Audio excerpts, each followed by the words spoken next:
So now with the concept of death, Satan is going to be speaking against this. He says in verse 4, "Oh, you will not die." So he tries to pervert this. So he says, "You will not surely die," the serpent said to the woman, "for God knows that when you eat of it, your eyes will be opened and you will be like God, knowing good and evil." So we're going back to these, and he's saying, if you have direct knowledge of this, you'd be like God, and God knows himself. He also recognizes what is not of himself. Or, if you will, a going towards nothingness. So the godliness is, well, the creation that just happened. That God is trying to produce more, having more relationship with creation, whether it's an animate or inanimate objects. God is creating goodness. But now, the evil would be going away from God. And I'll explore that a little bit more when we get to the subject of, well, what on earth is sin? Although you could also say, what in heaven is sin, because Satan is doing this right now, because he's trying to go against his God-given job. So verse 6 is, when the woman saw that the fruit of the tree was good for food and pleasing to the eye. Oh, wait. That wasn't the case before. Okay, so what's changed? So you have the tree, you have did God really say? And Eve counters this with the word. So she gives God's command, and that denies this. But he also says, you shall surely not die. And Eve doesn't seem to be too focused on this. But Satan's other temptation is, you will be like God. And this is really where the root of sin lies. Because we could just say, oh, well, the original sin was eating the forbidden fruit, and yeah, that's how it was enacted. In the same way, you could say somebody is sinful for going against God's will, for hatred against one another, and they enact it by actually committing murder, so going against one of the commandments.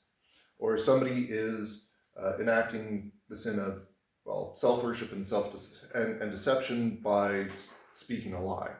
So they're manifesting it in some way, but the root of the sin is something else, where you're trying to see something else as more important than what God has ordained for his creation. So the real sin that's going on here, that is the original sin, is lusting after the position of God. So when Satan says, you will be like God, that is when Eve thinks, I should eat of this fruit. Because she immediately denied it with the word, but if she gets to be like God, well, guess what? God's word doesn't matter anymore.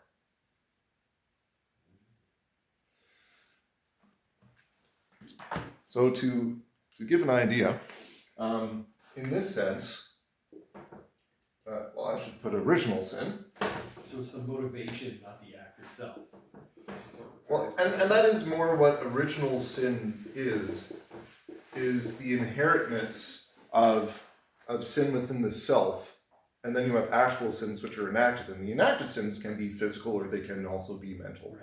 But original sin is the inclination to have all these things. But so we have to be one's own God, and that is absolutely the original sin, is that you want to be God.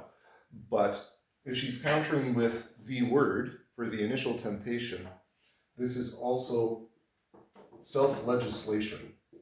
So you are now the legislator of all divine law. God has given these commands, but so what? You get to decide what the law is of all creation. And when you look out into the world, this is really what people are trying to do, because if you say, from, let's say, a Christian perspective, oh, you shouldn't use God's name in vain, you shouldn't be sleeping around, you should be containing sexual activity within marriage, You shouldn't be hating anybody. Like you don't have this entire group over here that you should be hating, which is what a lot of people are doing right now. But you should be following these laws that God has set into the fabric of reality. Well, people go, I don't like that. Instead, I will be a good person by doing whatever.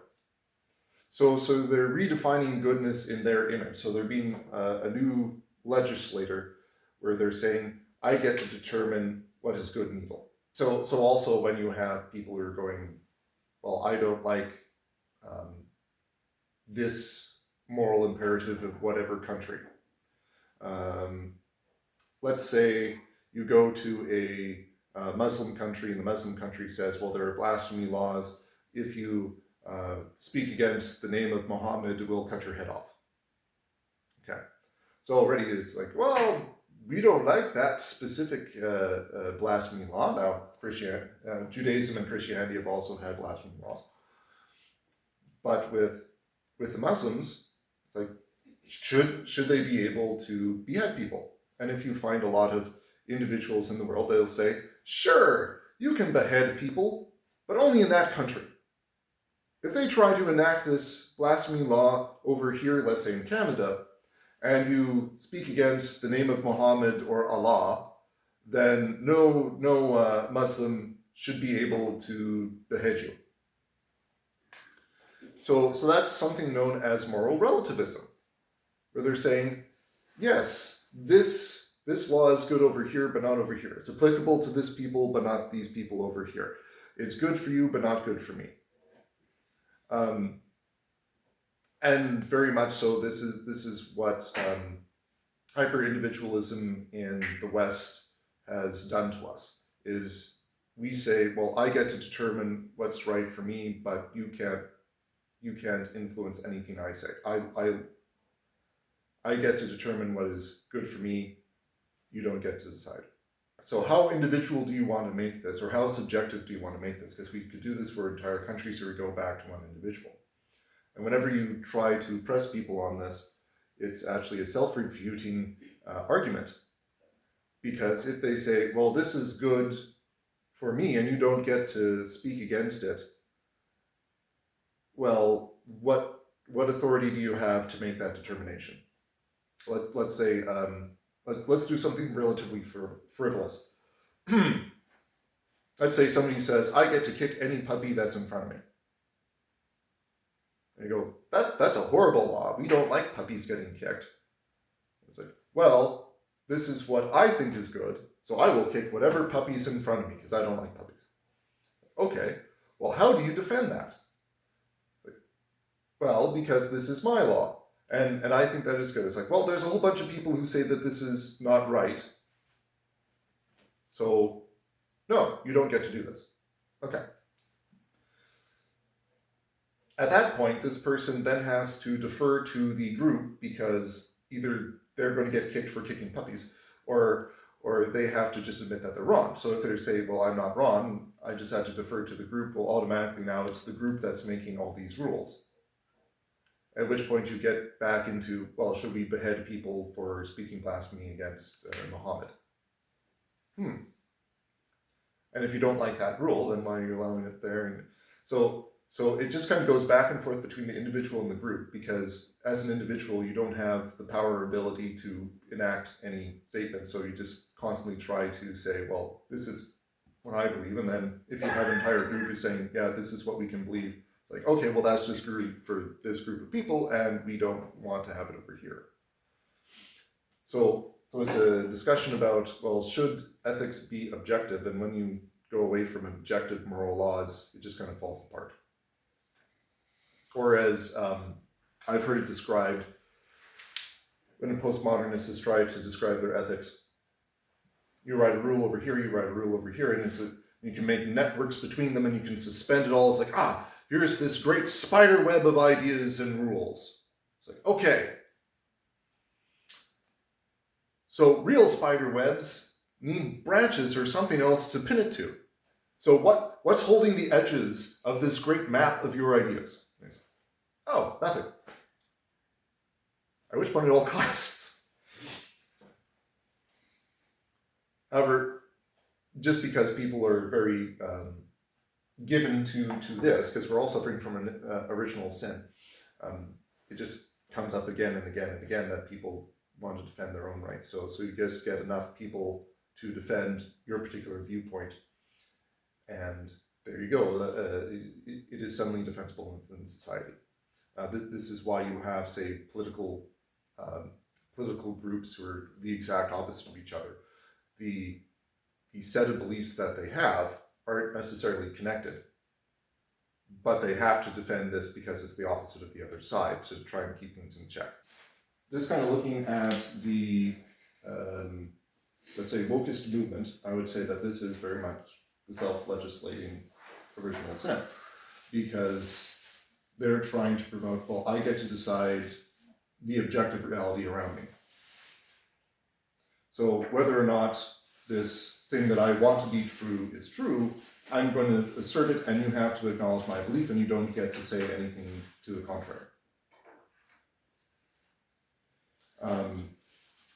Like this gets most, I guess you could say, contentious with ideas, say, around transgenderism, because transgenderism, the idea is, well, I'm not binary, I'm not male nor female, I get to determine what I am, and whatever my gender is the self-expression of it, and of what's internally within my mind.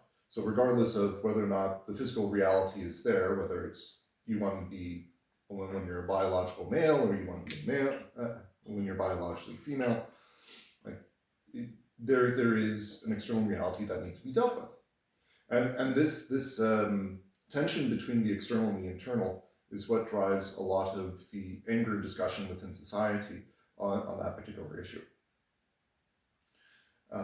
However, transgenderism is far broader than this, because they've made, well, as many genders as there are people, because that's ultimately what that ideology is trying to promote. It's whatever you want to express to be. Yeah. So when you try to legislate that for everybody else, saying that you have to acknowledge exactly what I am, even though I might be changing back and forth between them, between the identities that I have. Yeah, the folly of it is expressed in that, because people can't keep up with this, nor is it readily evident. Which is why within transgenderism and queerness, I've actually heard people who are trying to promote these things are just trying to destroy everything that is heterosexual, or like binary, or what they call cisnormative, going to the biological sex. So they don't want that at all. Yeah, I know. That's just not possible. I know, but this is the goal of some individuals, because that is calling into question how they're trying to impose their internal view on external reality.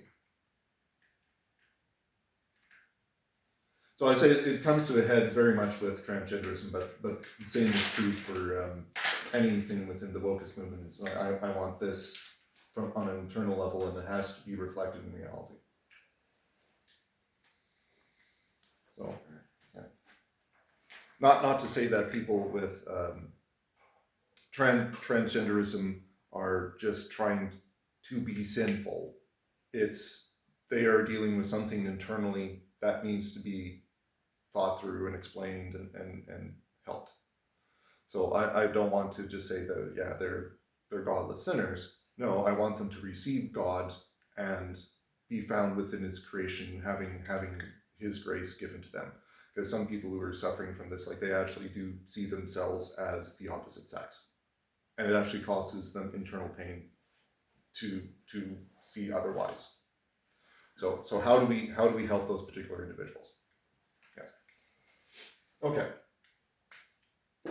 So self-legislation, being your own God, and to a degree also defining your own life.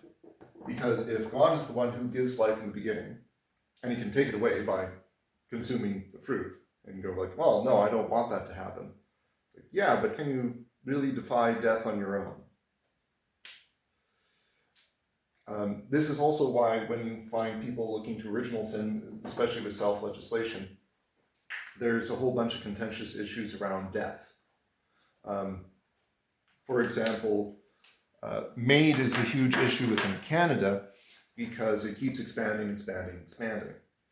And people are not choosing it because they're just in so much pain or they really want to become less of a burden. Like some people might have those as motivators, but the original motivator behind trying to legislate this into existence was, I want to defy death. I want to choose my own end.